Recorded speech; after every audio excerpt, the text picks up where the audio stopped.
Hello दोस्तों, नमस्कार, जय माता दी, हर हर महादेव।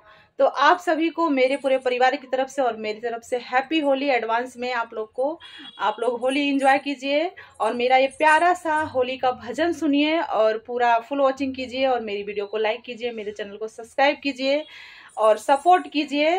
हर हर महादेव, हैप्पी होली आप सभी को मेरी तरफ से।